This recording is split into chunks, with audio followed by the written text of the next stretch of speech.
Sus impulsores, más entusiastas, fueron José Roberto Dromi y María Julia Alzogaray. La política económica que aplicó el menemismo fue posible por la colaboración de la mayoría que todavía el radicalismo tenía en las cámaras, que le votó a Menem todas las leyes que permitieron el desguace del Estado y su remate a precio vil cuando se trataba de un patrimonio social acumulado por varias generaciones de argentinos.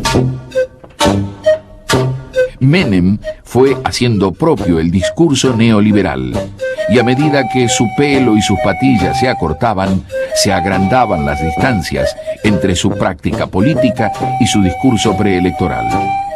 Ya no hablaba del salariazo y la revolución productiva, sino de la economía popular de mercado. En 1976, la dictadura militar endeudó hasta límites inimaginables y tornó absolutamente ineficientes a todas las empresas del Estado. La destrucción de las empresas públicas fue una hipótesis de conflicto, con réditos notables para los jefes de estas operaciones.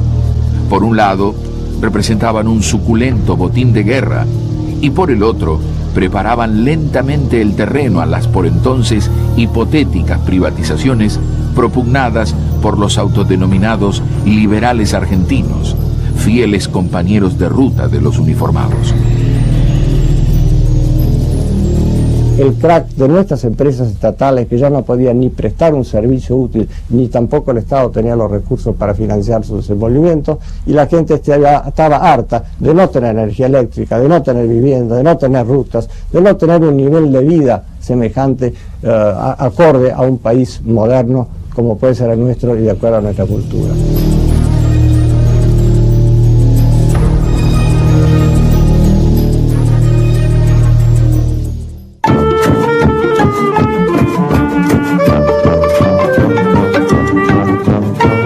Entre 1989 y 1998 se privatizaron los servicios telefónicos, los canales de televisión, las carreteras, los ferrocarriles, las aguas corrientes, la distribución de gas natural y de electricidad, las dos plantas siderúrgicas, YPF, el mercado de Hacienda de Liniers, los aeropuertos, el correo, las radios y la Caja Nacional de Ahorro y Seguro.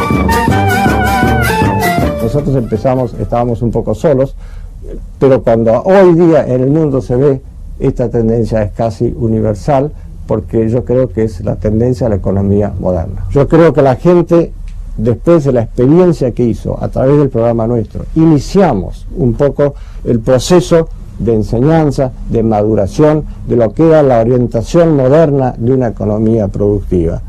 Y al final, después del 89, la gente misma pedía esta orientación.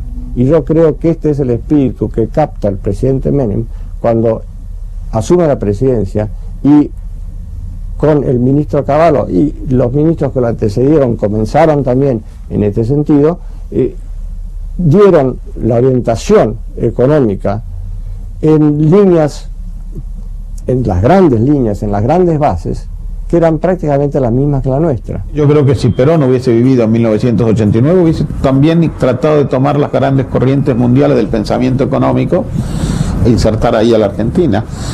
Es decir, que en las grandes corrientes del pensamiento económico de los 90 es el neoliberalismo, que hoy no lo es. Además, Perón era un tipo muy práctico. Hubiera hecho exactamente lo de Menem, pero no le quepa ninguna duda. Entonces, cuando Perón nacionalizó los ferrocarriles, me enamoré de esa idea, son nuestros. Cuando los vi funcionar y perder $1 millón por día, dije, ojalá que sean ajenos. Creo que Perón mismo se dio cuenta cuando en el final de su mandato había contratado a la California Petroleum para hacer... Así que, yo no sé, yo creo que Perón en el fondo era también un liberal.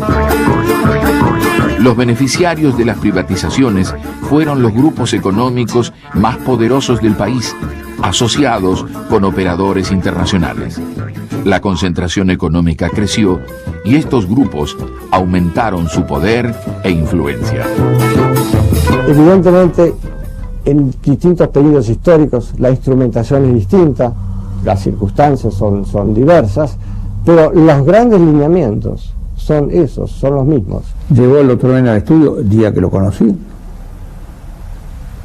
Apareció con un poncho rojo, zapatos blancos, patillas hasta acá, el pelo hasta acá. Yo me miré y dije, Dios mío, salvame.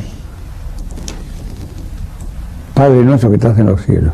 Antes de empezar el programa, le dije, mire, yo le voy a hacer una confesión previa, no salió al aire esto.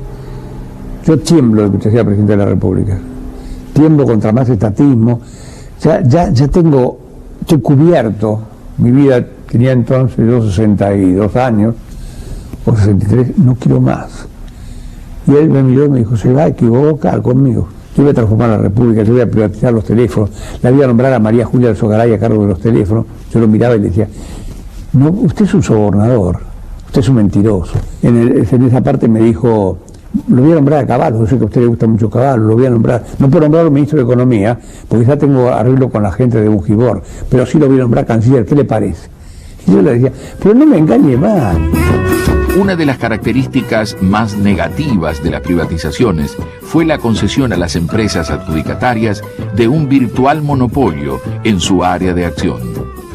La falta de competencia y la calidad de rehenes en la que quedaron los usuarios dieron vía libre a las empresas para aplicar altísimas tarifas y brindar servicios que siguieron sin estar a la altura de su costo.